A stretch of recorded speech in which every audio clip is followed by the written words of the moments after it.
Tickets Anywhere.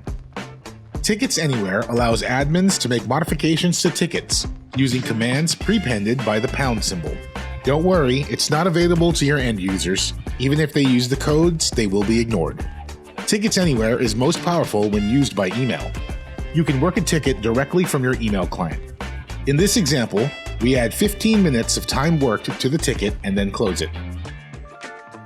When the application receives this, it will action the Ticket Anywhere commands, and the response above them will go out to the end user. End users will not see the commands entered or executed so long as they are recognized as valid Tickets Anywhere commands. In this example, we use 2 Ticket Anywhere commands in an internal note to add 10 minutes of working time to a ticket and then close it. This can be quicker than using the UI buttons and allow for multiple changes if you use text expansion software.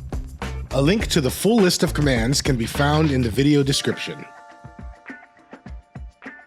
For more information, go to spiceworks.com/chd.